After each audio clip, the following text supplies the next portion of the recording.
Hello, everyone, and welcome back to another episode. Today's episode is going to be a bit special, completely different to what I've done before. Just going to be me talking to the camera. I try to look at the camera as I'm doing this and not myself.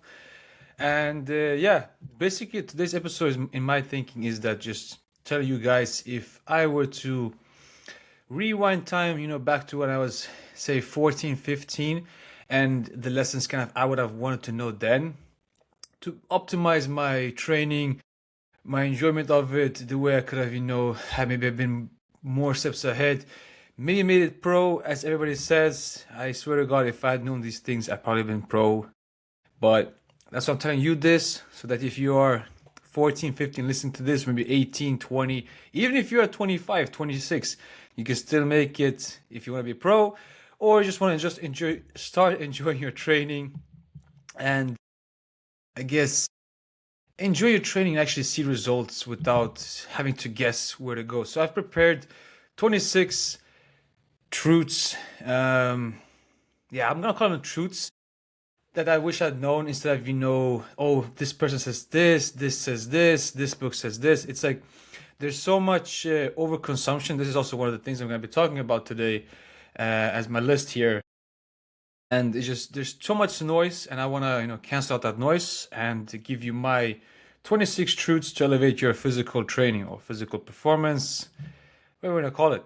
So I think without further ado, grab something to drink and let's get to it. Let's start with the first one, which is a pretty big favorite of mine. I started doing this a lot this past 2 years, maybe 2.5, and it's to gamify your training. So what I mean when I say gamify your training is that you should make it playful and set challenges for yourself weekly so that you can break PRs. So this is as simple as just finding something, let's say a broad jump. This week you're gonna do a broad jump. This is the challenge of the week or the challenge of that single day. You can have more challenges during that week.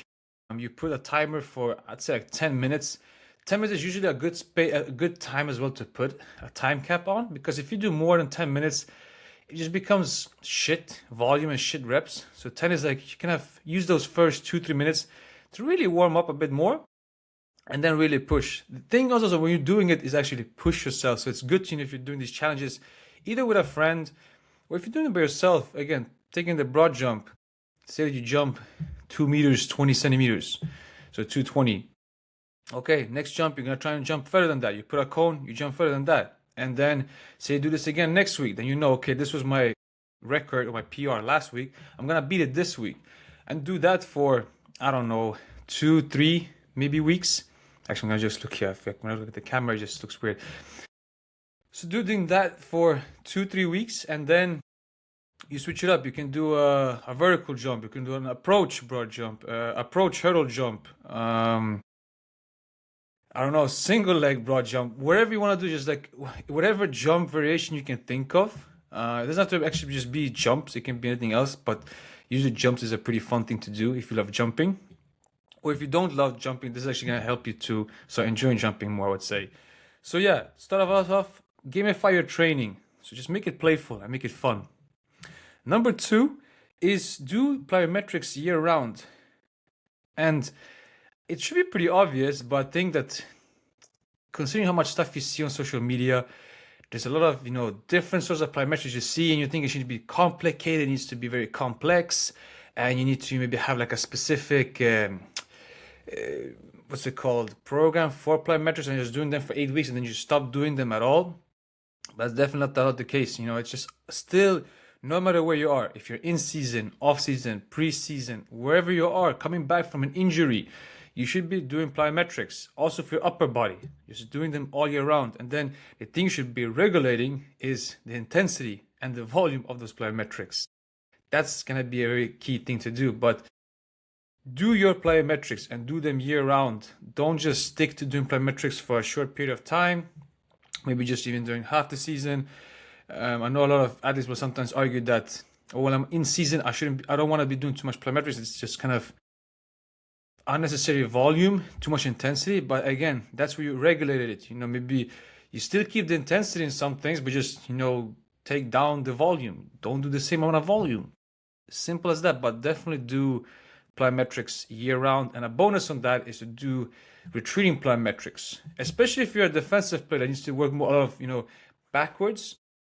Doing retreating plyometrics is going to also help you, I guess, develop more confidence of pushing backwards compared to just always going forward. A lot of plyometrics is always just, moving forward or sideways. So do also stuff going backwards. So that can be bounce backwards. It could be leaps, pogos, like people like to call them. Whatever you can think of, just use your creativity. And yeah, so both forward, sideways, and backwards. And don't make it too complex. You can keep it pretty simple. I feel like I'm rushing through this a little bit, I'm very, very, very excited when I talk about this stuff, so I'm gonna try and slow myself down a bit here. Number 3, moving on, is to actually work on your running technique with a sprint coach or with a coach that actually knows something. The reason why I was kind of like, I have been, back and forth when it comes to this whole sprinting technique, but this past year, I'll say 2 years, same thing there. I definitely think working with a sprint coach is very beneficial for every single athlete because, yes, okay, you play basketball, maybe you're a swimmer, you're a ice hockey, like you don't really do sprinting, but actually learning to sprint is probably the most taxing thing you can do in your nervous system. And I just like learning how to properly sprint, like actually, open up your body instead of being very closed up. A lot of players, especially I work mostly with football, so like they'll be very hunched over, so shoulders forward, kind of ready to attack. And that's good, but I mean, that's good because football is a lot of 5-10 meters, like the short distances, but then like once you want to open up those strides, like you should know the difference. Like don't do the same thing for like a 40-meter run or sprint that you would do for a 5-10 meter. And like kind of knowing that difference and like knowing that for your body and how to do that and how it feels is very key. The issue here is also that most athletes will do this and they will get frustrated and just stop because they don't see any results maybe for 2 months of training, 3 months. It takes a lot of time, man. Like, I mean, sprinters that actually do this, they do this daily and it takes them years. I mean, like what makes you think that you're gonna see crazy results immediately? Like it might come, but I mean, enjoy the process and actually focus a lot about when it comes to sprinting, what it feels like to actually sprint. That's just like the feeling of sprinting. That should be the main focus on, like, it's just like, how does it feel to sprint? Like, how does my body move when I'm sprinting and stuff like that? So that's, I think, a very important thing. And I mean, you can find a lot of stuff online as well. It's really good. But mostly when you're doing it, I would say the key thing is to be relaxed. Just be relaxed and don't force yourself forward. Use more, I guess, you take the right foot forward, like take that step and like use that step for the next one. All right, let's move on. Number 4, incorporating isos for mobility work is key to both gain strength and mobility at the same time. And that's a huge thing. And I think yeah, especially this past year, for myself, I've been doing a lot more mobility stuff. I've done it before, but then I'll just be, I'll do more just mobility like for one period, and then I'll just go more into something else. And don't do as much mobility, more just strength or just sprinting or Olympic lifts, whatever it might be. But actually doing mobility, and you can get both mobility and strength in the same time by doing isos. Let's get in a split squat position. Right leg forward, left leg back, and sit there for, let's say, 3 minutes, 3 to 5 minutes. If you would film yourself from the side, you're gonna see that in the beginning to the end, you probably gotten deeper down. You can feel that hip flexor probably, opening up a bit. Maybe the hamstrings opening up a bit, the quads opening. So it's like you feel this stuff that's like usually tight, they're kind of opening up because you're just sitting there, and as time goes on, you're not gonna hold that position forever. So just kind of slowly come more down. So that's like a simple way, because you're still building strength without really taxing your body that much, and you're getting the mobility in by holding that for an extended period of time. And yes, you can do other things as well. You can actually do, I mean, or mobility training. But I always love to do my mobility with actual strength as well. A huge shout out to what's it called? Medicine Through Movement on Instagram. I take a lot of inspiration from that guy. Like he's amazing when it comes to all this mobility stuff, especially with weights or with bands or something. And incorporating that into a warm up is it has been key for me because I'm not the person that's gonna stay after a training session 5, 10, 15 minutes and just do some sort of mobility. I don't have the energy for that. I don't have the will. I don't no enjoyment at all for it. So incorporate that into your warm-ups, or at the end of a work as a little finisher with the ISO work. And definitely see yourself getting stronger in different positions and actually getting mobility in as well. Let's move on to number 5. Number 5 I wrote down, probably a personal favorite. To do more arm training to build confidence and actually feel yourself getting stronger. And actually I wrote this down because of a conversation I had 2 weeks ago with an athlete that I'm working with, and he was telling me like kind of even before we started working, he's like, can we make sure to do some arms? I want to do some arms as we are working out. I was like, okay, whatever. Like, usually not a lot of athletes will ask to do arms because they think doing arms is unnecessary. They don't want to become too big. So I was happy. I was pretty happy to hear that. And then we had this conversation 2 weeks ago, and he's like, "Yeah, I've been really enjoying that. We're doing arms because it's like usually we do the oblique twist or like Pallof press, something like that, for the core. But like actually doing arms, like I can feel myself, like the biceps, triceps, the forearms, they're getting stronger. Like I can feel myself, moving a bit heavier, and I can see a little pump, and it's a nice feeling.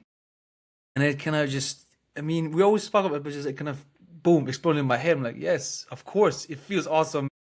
Just this feeling of, feeling strong. And honestly, doing some bicep curls, like tricep extensions, is one of the easiest things you can do to feel stronger. You just do that every single week. Just to finish off like with a 5-10 minute arm farm or whatever. It's, I know a lot of other coaches will probably argue it's like one of the most functional exercises you can do, and I want to jump in on that as well because it is. I mean, if I can get an athlete to feel stronger, like I mean, at the end of the day, it's like if I can make you feel a certain thing, that's gonna be key.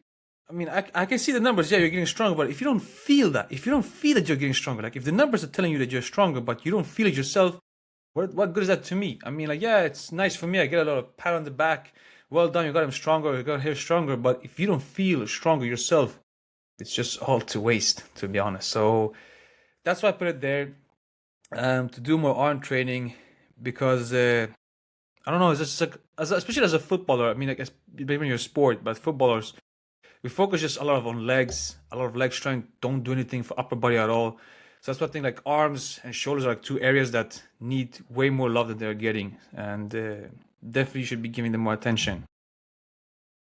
For number 6, I wrote down to get faster, you need to get stronger, and speed will follow. And I think this actually, when I wrote this, I was thinking about mostly youth athletes because you will hear, if you're a coach, parents always arguing about, oh, my kid is slow. Oh, can you get them faster? Of course, like anybody can get them faster. And trust me, the easiest thing you can do for them to get faster is to like actually get stronger. Get them stronger, and they will get faster. It's as simple as that. It's not more complicated than that. It's just about getting them stronger. Because if they get stronger, they can actually learn how to use their body. Because they're growing. They're still growing, so they don't really have full control of their body. So just getting them stronger is gonna help them, learn how to move their body and incorporate with the strength stuff, like strength training. Still do your jumping, still do your running, still do your plyos, like still do all of that athletic stuff, but also do the strength stuff. Like just do basic strength training, and trust me, speed will follow. You're gonna be strong. You're gonna be flying down the field. We're gonna take a little break again here. Probably gonna have to take a break as we get some water, because Not used to talking like this much nonstop, but we continue. Well, for number 7, mental overloading should be incorporated into your training more often, especially on match days +2. And so when I'm talking about mental overloading, imagine, let's say we're doing, I'm going to talk like in football terms here, but imagine we're doing a rondo. So a rondo, if you don't know what it is, there's players around in a circle, and there's like probably one or two in the middle. You're supposed to pass the ball to each other without having one or the two players in the middle touch the ball and try and get 15, 20 passes total. So what could be also a mental overload on that is the players having to answer questions from you as a coach. It could be them also, say, for example, you can't pass back from where you got the ball. So if player A pass to player B can't pass back to player A. Something like that. Is another thing to think of. What can be a mental overload. It could be also having a tennis ball and throwing. So if I have a tennis ball in my hands, you can't pass me the ball and stuff like that. Just like kind of overcomplicating it, or I say mental overloading it, but it's kind of overcomplicating it as well. And the thought process behind that is, and why I would put it on match day +2, and match day +2 would be 2 days after a game. So say the game was on a Saturday, this would be on a Monday training, because usually the day after a game, just let the body rest, let yourself mentally recover, and then 2 days after the game to kind of get us going again mentally. It's nice to just get a bit of a mental workout as well, to see where we're at. As for me as the coach, to see where the players are at, and get help you do more stuff, so that when we remove these mental overloading exercises or items, everything feels way easier to you. So if we remove all these constrictions, just doing a simple round is gonna feel so much easier. Like it's kind of that things have slowed down. You don't have to think about all this stuff, and now you can see things more clearly. And I think that's also a really important thing. I even think I wrote it down a bit further down as well.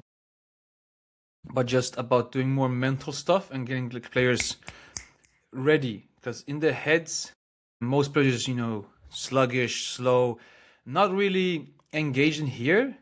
But I'm pretty sure I wrote it down further down. But it's like speed of thought is kind of what separates elite from good. So if you're an elite player, most likely your speed of thought is way better than a good player.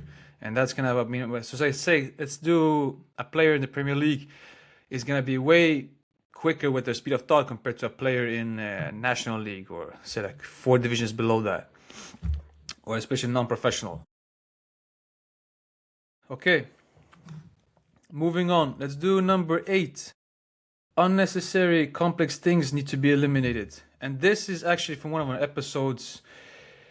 I forget the guest now, actually, because of that. Alexi, yes, sorry for that, Alexi. But he said, kind of was mentioning in the beginning there, there's so much information. There's so much information out there.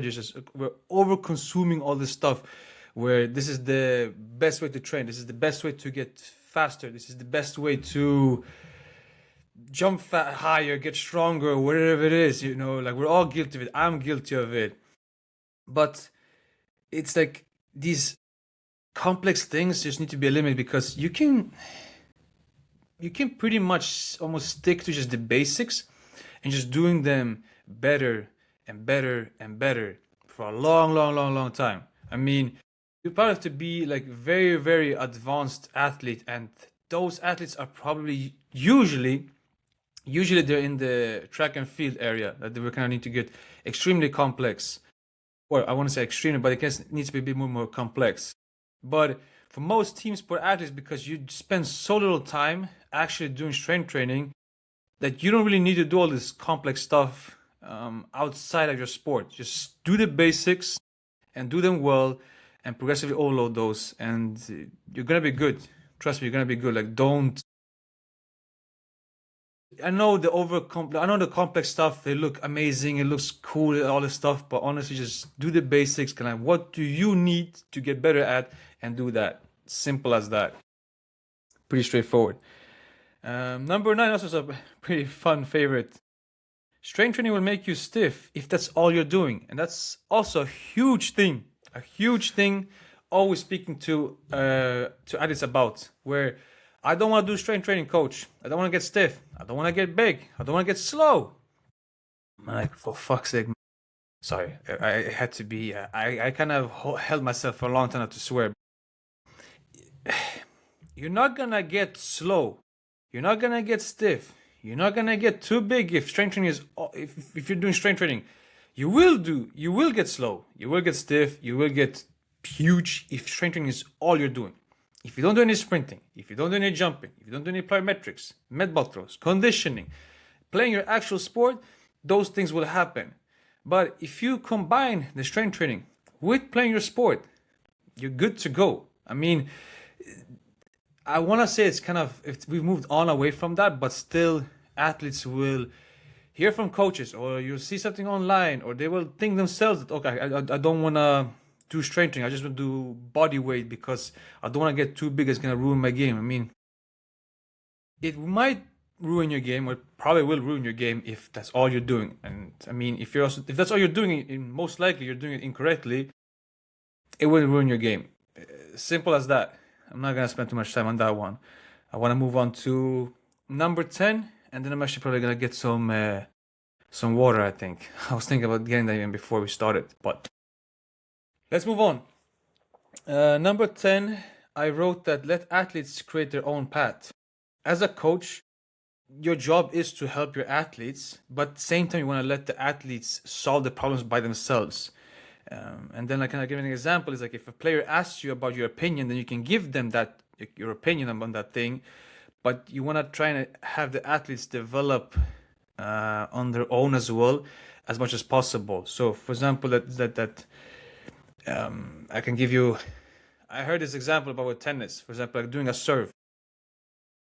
You've shown what you want them to do, and they're doing it. They're getting frustrated.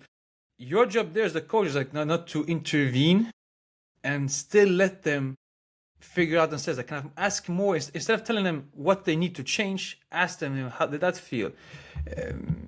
What did you think about that? Kind of ask them more questions about how things felt and how looked. And if they ask you, what do you think I can change or like improve on? Then you might step in with that, but that should not be the first thing you do. The first thing you do should be to let them figure things out themselves. Like going back to the gamifying thing with the challenge. There's a lot of ways to solve a puzzle or a challenge. Let the athletes solve it for themselves. I mean, you have the answer for sure, but they might have a different answer. A thing I started doing is that if we're doing like some sprinting, I love to do some sprints where there's like constraints. I will show like one example, but then I'll ask the athletes to give me another one, because like sometimes they'll figure out stuff that I've never thought about, because again, my head is in this little box over here. They don't know about the stuff that I know. They have this background, so maybe they'll give me a new cue or a new way of thinking of things or seeing things. So that's why like having this interaction with your athletes is very important, in my opinion, to both help you develop, but also help them develop as athletes and you as a coach. Number 11. Also a huge favorite. I got this from Arsenal Academy, where they have this daily menu when it comes to your diet, and you can get a score of 100 basically. So, for example, you can get 10 points if you drink, I think it was 2 liters of water. So if you drink 2 liters of water that day, boom, you check that box, you got 10 points. If you eat, what was it? Let's say like 130 grams of protein, boom, that's 20 points. If you eat this amount of carbs, that's another 20 points. And so you can create this either for yourself, or if you're working with athletes, it's like kind of daily menu where they have to score themselves, and the goal is to get 100 of 100 each single day. And I mean, if you have an athlete that's maybe really good at drinking water and like eating vegetables, but maybe a bit so-so when it comes to getting the protein in, that can be a bigger target. That could be like 40 points instead of 20 points. Finding something like that is a pretty good thing to do with your athletes, because I mean, like, again, it's like kind of becomes a little of a challenge. I love challenges. but having you see clearly, okay, have I achieved this? Or have I not achieved this? Like, where am I slacking? Okay, for 7 days now, I've been really good on here, here, here, but I'm not so good with eating my carbs or eating my vegetables, for example. And, or maybe I'm sleeping not enough, whatever. So it's like kind of just creating that little daily menu when it comes to your nutrition. It could, also be like nutrition, training, and maybe sleep, like those things all together. You make your own menu. You can make it, but I'll still stick to like 100 points. I think if you go above 100, it just seems weird. So I'll just stick to 100. Moving on.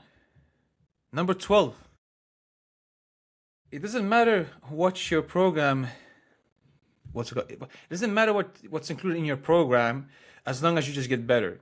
And I love this because it can be a tough pill to swallow as a coach, especially as a coach, because I mean, like, your job is to sell your program, whatever it is. But for you as the athlete, it doesn't really matter at all what your program has or doesn't have, as long as you're getting better. So I mean, like, if you are getting stronger week by week, you're becoming a better athlete. If you are getting faster, you're becoming a better athlete. If you're jumping higher, you're becoming a better athlete. And how you are achieving those things matter less compared to actually achieving those things. Yes, maybe you could achieve it a week sooner or whatever it might be, but again, it goes back to actually enjoying the process and actually enjoying the workouts, the program, actually, wanting to do those stuff. So what you have in your program matters less than the results you're getting. So again, if you're getting stronger, if you're getting faster, if you're jumping higher, you feel,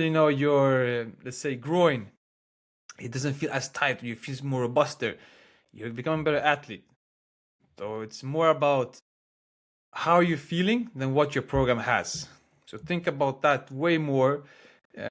Again, think about how your body feels from doing the work you're doing compared to what you have in there. It doesn't matter if you have the best exercises or whatever. It's like more, how does your body feel doing those stuff, like, and afterwards, like, how are you performing on the field? Because again, you need to be performing in the pool or on the tennis court or on the football field, whatever sport you're doing, that's what you need to perform. So your body should feel great performing those things. Number 13 is a pretty nice, also I guess favorite. Create a killer instinct. And I wrote this because I had a conversation with another athlete that was telling me that he's afraid of doing 100% of, like, actually full effort sprints because he had I think it was 2 hamstring strains in the past, and so now he's afraid of that because he's thinking about those injuries instead of just doing it. And that's why I wrote this, like, creating that killer instinct is that a lot of us probably have some history, maybe some injuries, or something doesn't feel really that good. I think in those instances, it's really important that you build yourself back up where you have this kind of, I guess, killer instinct, as I just said here, that you have this killer instinct that you are robust, like you can go through it, that yeah, you might, like, you don't think about your hamstring strain. It's not in here. It's just like you feel great. You might feel a little bit tight, but you don't make too big of a deal out of it. You're still just pushing on. So that's what I mean when I say, like, creating a killer instinct, is that don't let the past define you now. Like, change that. Like, take the past and use it to your advantage. Okay, like, I injured my knee. Okay, but what did you learn from that? And, like, now use that knowledge, create a better version of yourself, and, like, create a killer instinct that, okay, now I'm unstoppable. Like, I've learned all this stuff from this, and now I'm gonna apply it here, and boom, I'm not gonna say I'm gonna kill you, but it's like creating a killer instinct is just like you're pushing forward. All right, let's take a little water.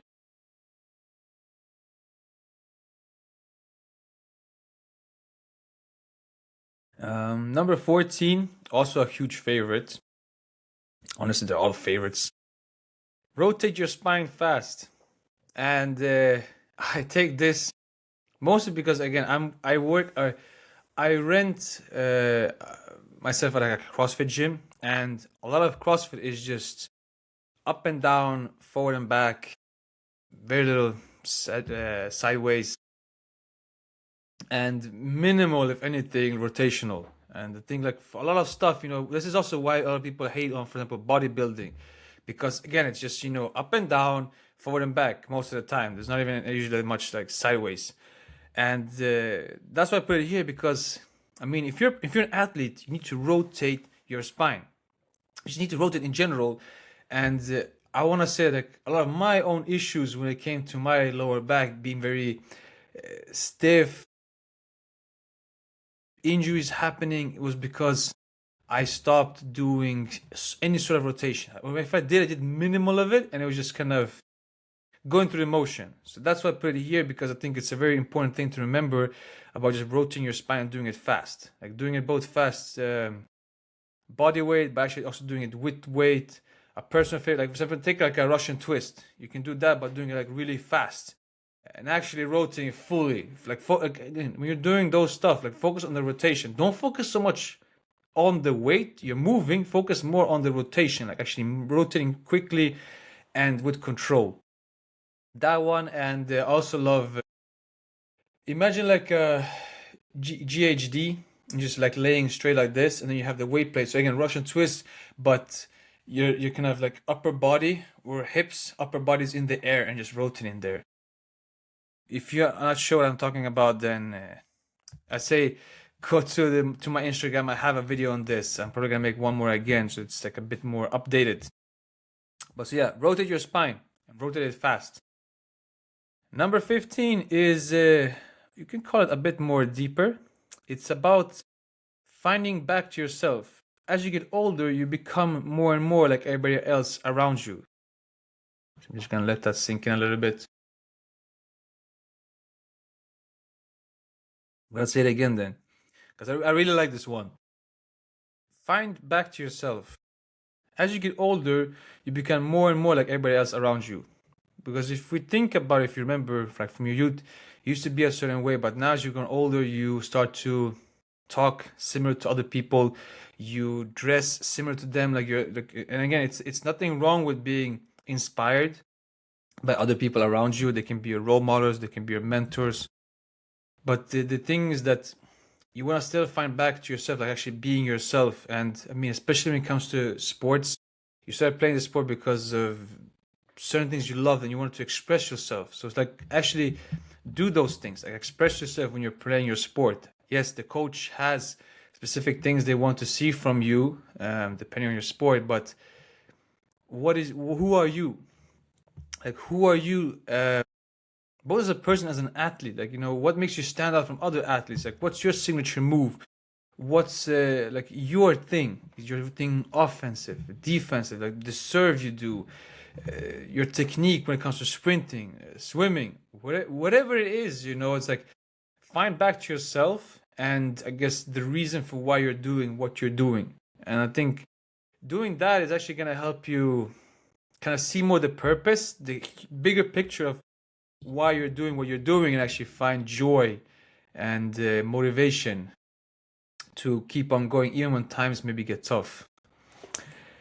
Moving on to number, what is it, 16? Yeah, 16. A bit of rehab now. So I wrote that prehab is hurting more than actually helping you. So when I say prehab, I mean like usually most prehab exercises that you hear about, oh, do this and bulletproof your knees, bulletproof your shoulders, whatever it is like that. And the reason why I say that is because I wrote down as well, majority of injuries happen usually in 3 categories or in 3 different scenarios. Extreme positions. So again, when you're playing your sport, you're not just moving up and down or forward and back. There's going to be some rotation, like kind of your ankle's going to, let's say like this, your ankle's going to come here and then your lower legs here instead of like usually like this when you're doing strength training. So I kind of get these extreme positions, a lot of force going through, can your body handle that? So extreme positions, high speeds. So think sprinting. I probably say like the biggest one, sprinting accelerations, and under high amounts of force. So that can be, jumping or collision, whatever it is like that, or like even I'd say volume could actually be put in there, like under high amounts of force and or volume. So those three things are usually the cause of an injury. But if you think about it, like, or actually say this, I'm not gonna give too many answers to you.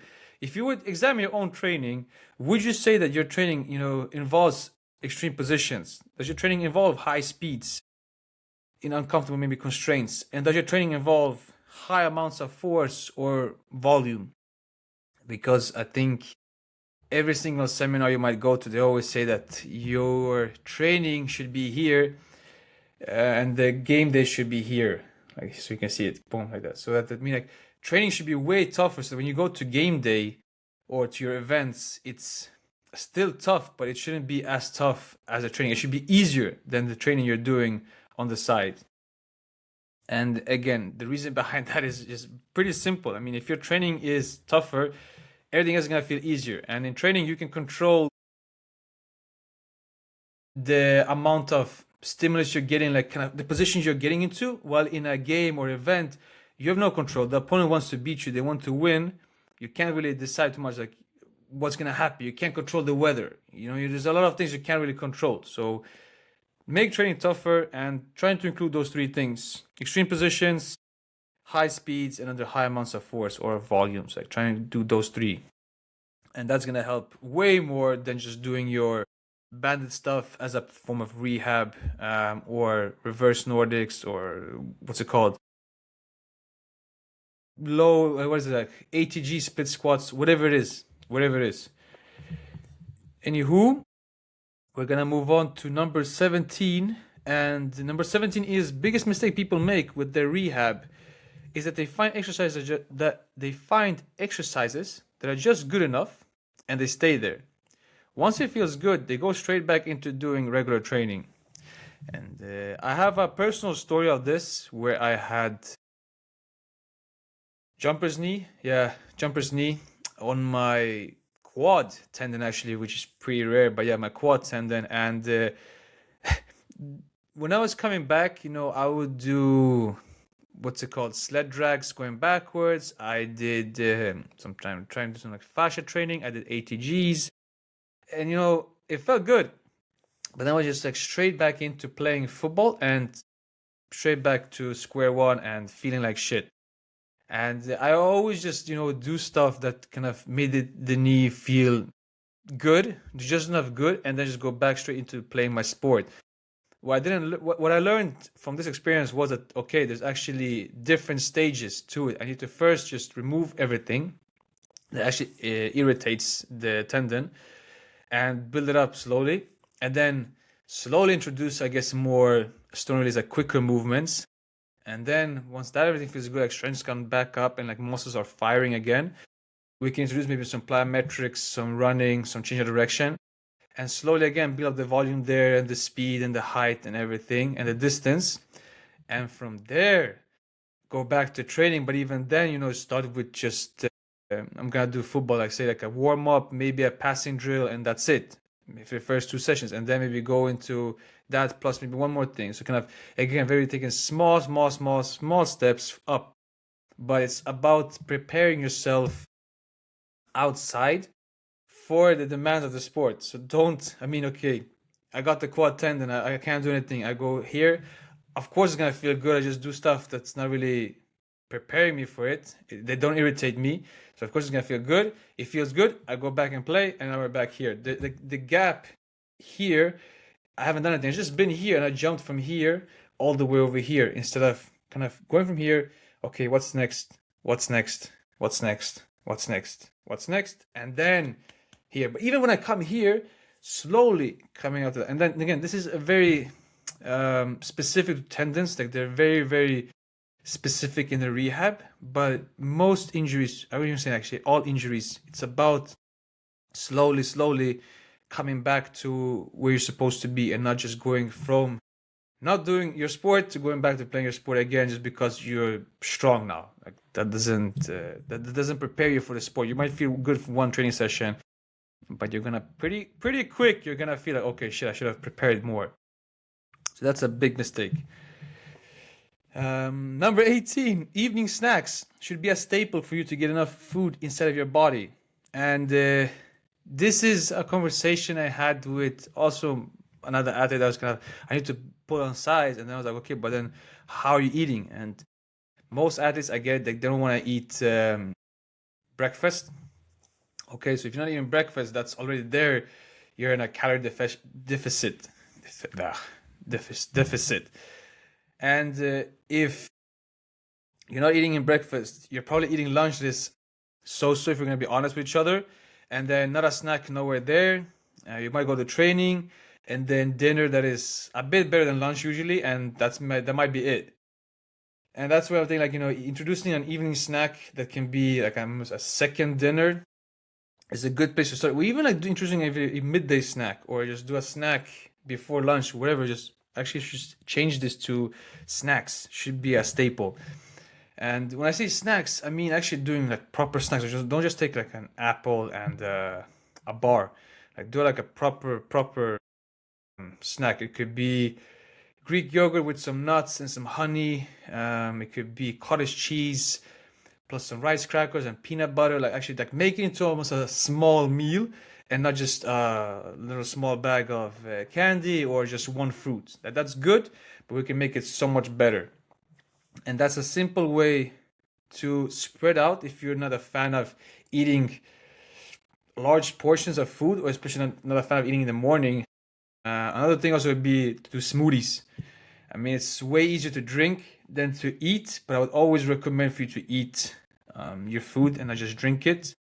To actually, I guess, preparing your body, because when you're eating, you're preparing your digestive system. Like, okay, food is coming, but just like drinking, it's not really the same thing. And it's a completely whole different topic, but I'm not a big fan of all this stuff with Huel and other stuff where it's like, food to go in like these, what's it called? Bottles. It's just like liquid. I mean, it's still good. Like you're getting a lot of stuff there, but it can never replace actual food. So eat. What eating should be the number one thing you're doing. All right, moving along. We're going on to number 19. Number 19. I put here more strength equals more force, which equals better acceleration, which equals a faster athlete. And that kind of goes back to what I was talking about earlier. If you're a youth athlete, but even if you're a senior athlete, like you're 18, 19, 20, and just not strong, trust me, getting strong is going to make you then be able to produce more force. Okay, you produce more force, your acceleration, your speed is going to go up, and that's going to lead to you being a faster athlete. So again, strength is good, but then you take that strength and apply it. So again, I'm doing my, say, back squats, my split squats, my hip thrust, whatever it is, and then I also sprint, because then you're taking that strength and applying it instead of just being strong. Like, what am I supposed to do strength? Like, where do I apply it? Aha, I'm sprinting, I'm jumping. So like, do those things. It can seem very obvious, but it's like, it's ridiculous when you speak to athletes and like, oh, they don't do this. It's just like, they'll have like their off season and just do strength training, like no jumping, no sprinting, no plyometrics. And even in season, I'm like, okay, you're doing all of that stuff, but like, what about the strength training? Like your body's gonna break down. You need to give it a different stimulus, actually have strength in those tissues to handle the volume you're doing, the intensity. So again, very obvious in my opinion, but it's not so obvious for other athletes. And I can understand also why, because I think they usually is that they have a history of doing it improperly, feeling like shit, maybe getting injured, and then they're like, oh, this was not good. And again, it's not, don't blame the tool, blame the way you use it. Like, don't use the tool in an improper way. Like, you wouldn't take a hammer to screw something in, So it's like, get the right tool for the right job is what I'm trying to say. Pretty quick one there. Let's move on to number 20. So the more complex an organism is, you're the organism, the more stimulus it needs. This means that you need to provide a bigger stimulus, hence not more complex exercises, just like a bigger stimulus. And this can be switching, for example, back squats for zerchers, or doing more single leg work.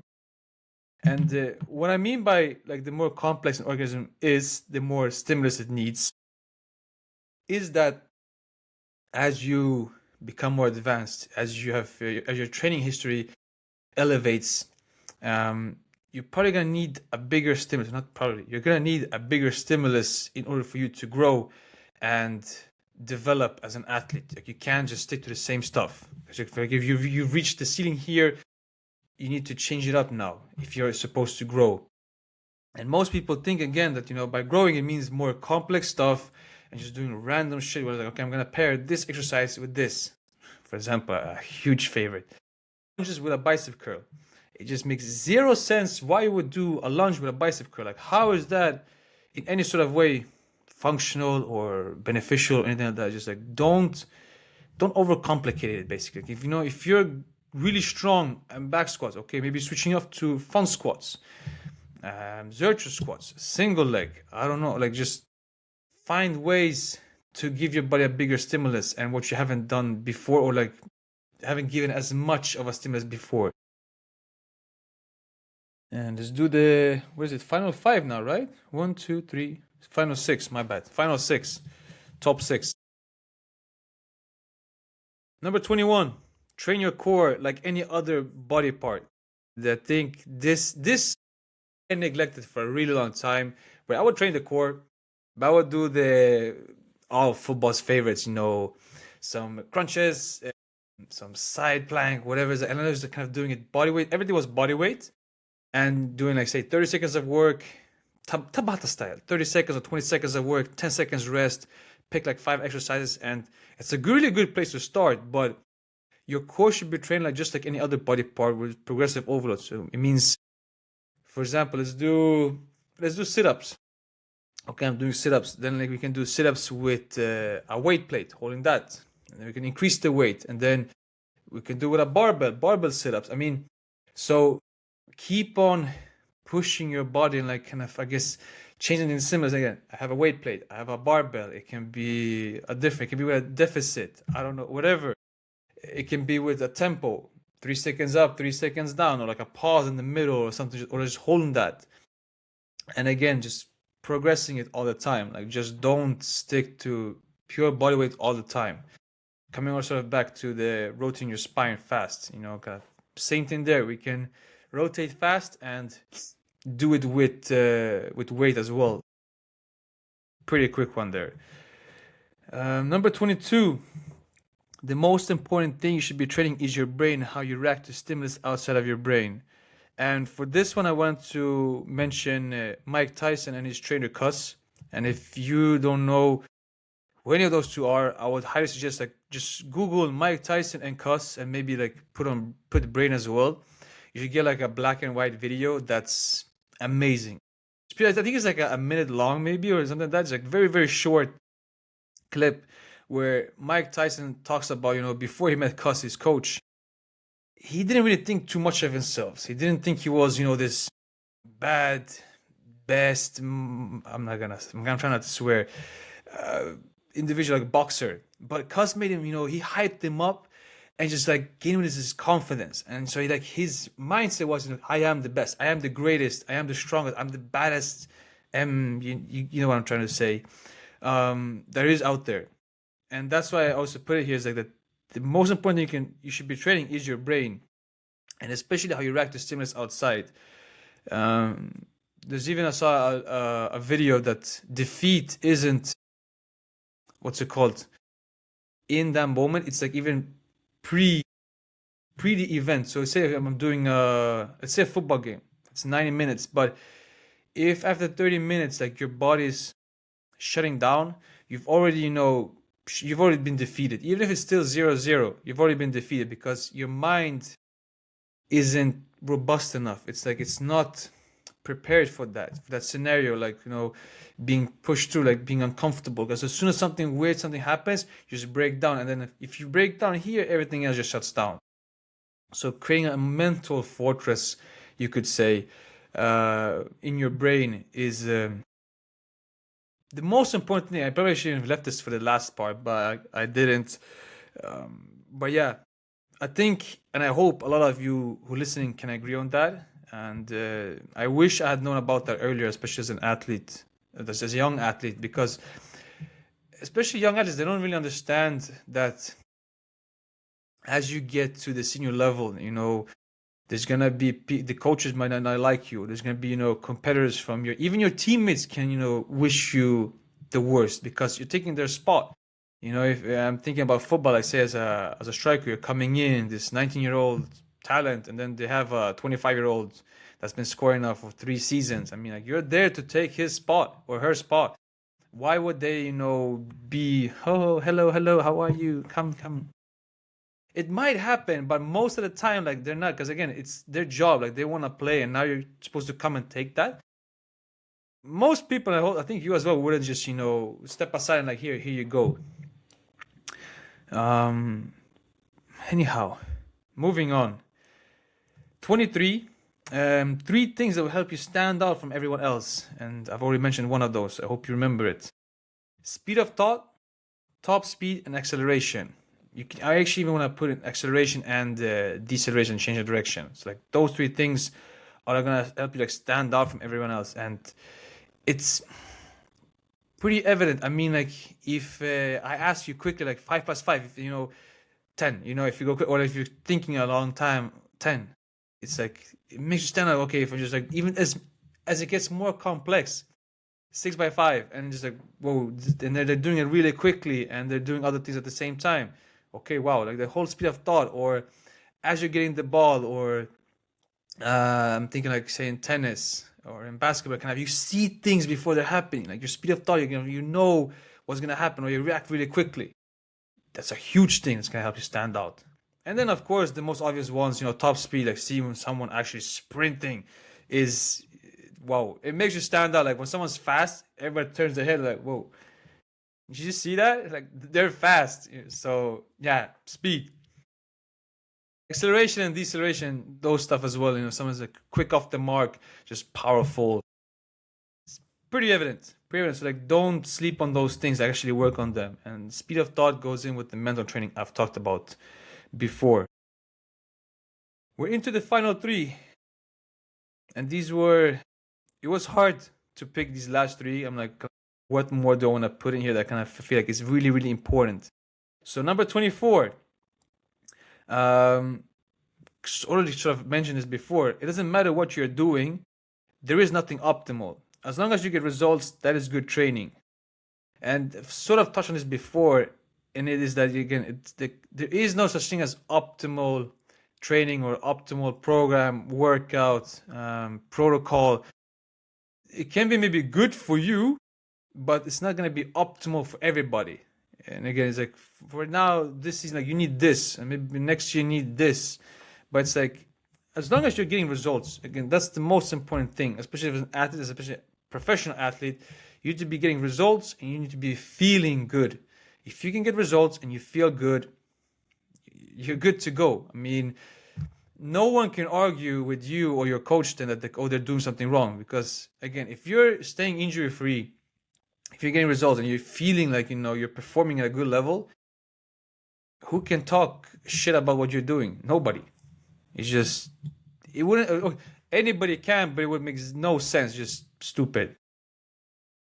Number 25, strengthen your shoulders in all positions. And I wanted to put this in as well because, and especially here towards the end, because again, the shoulders are an area that very, very neglected. Unless you're playing a sport where you some sort of overhead movements like that. Even then, not doing too much of that.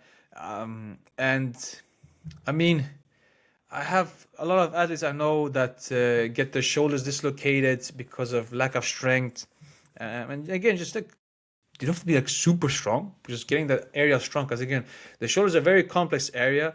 It's definitely not my area of expertise, but what I know is that just doing different sorts of work for the shoulder, I guess, like say the front side, the side, the behind, like working on the scapula and the chest, and like working everything in the traps, working through all those stuff is gonna make crazy stuff happen to your shoulders, and you're gonna feel so much better, because a lot of stuff that you're doing involves the shoulders. And most of the time people also complain if I'm doing, for example, a side plank, oh, my shoulder hurts. It's never usually the obliques that kind of feel or hurt. It's usually the shoulders, because not strong, not stable, just weak. Okay, the grand finale. I say this one for last because I think it's the best one. So I'm gonna get a little dramatic here and take a little glass of water. I think this is the most important one as well. That's also why I say it for the last. So for all of you that's still here, I know that you're real ones and you're gonna benefit from this one the most. Do a program that actually gets you excited to come in and get the work in. You won't always have great days, but you should be excited about the journey. And this has been the pretty much common thing I've spoken about here, in that in my own experience that the best programs I've ever done have been programs or workouts where I have been so excited to do them. I'm like, oh yes, today it's sprint day. Like we're gonna be doing some sprinting. We're gonna do some legs after that. Awesome, man. I want to do some 10 meters, 20 meters, 40 meters. Like, oh, so much fun. And then I know like on Friday we're gonna do this. On Thursday it's gonna be that. Next week is this. Like I'm so excited compared to just doing a program that you're forced upon. This is also, not to be confused with, you kind of maybe have to do sometimes things that are boring or not as exciting. But that's also why I put it here, like you should be excited about the journey. Because again, you won't always have great days. Some days you just feel like shit, body's not responding. That's fine. And you won't always want to do the accessory work for like the hips, the groin, the shoulders, the ankles. But you know the journey, like, and you're excited about that journey and to be going on it. And I think that's the number one thing if you want to succeed, is to be excited about the journey and actually doing something that gets you excited. I mean, like you wake up excited, and this goes for everything, not just training. I mean, the work you go to, your partner, like they should get you excited as well. The food you eat, whatever it is, man, it should be getting you excited. But remember, you're going to have bad days. Not every day is going to be great, but still, you remember kind of why you're doing it. You remember the journey that you're on and where the end destination is, kind of what I'm moving towards. And that's what gets you as well, getting excited and gets you through those bad days. Remember that. And that's going to be my final truth of 2025 to take you into 2026, is that if from all these things, if you can take one thing, like if I could take one thing and summarize it into, I guess, one take, it would be this: to actually do a program that actually gets you excited to come in and get the work in. And I think everybody can agree to that. That job you have, like, you had a good job or a bad job, or a partner actually got you excited, or what is it, like, kind of just you're bursting with energy compared to those bad days. And I think that's the number one thing. And to remember that you're gonna have also those bad moments. Shy away from the bad moments. Embrace them as well, but remember the journey. Remember the journey and work on that, and just enjoy it, man. Thank you so much for listening. To all of you that have been listening to us now this year, really, really huge thank you to all of you. It's an immense honor to do this. I mean, like, it's started off as a, I guess, fun thing from my side. I just wanted to do something fun and I guess share my knowledge and speak to others and like learn. And I look forward to having more guests to share with you guys. Planning some really nice guests and big guests for you. And I hope you're as excited as I am.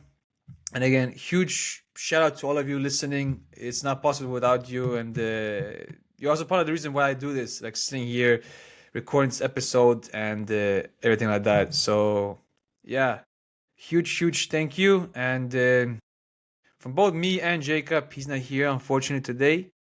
Very busy right now this time of the year. I've been trying to get him like to sit down with me, but he's very busy. And still understandable, but he'll be back.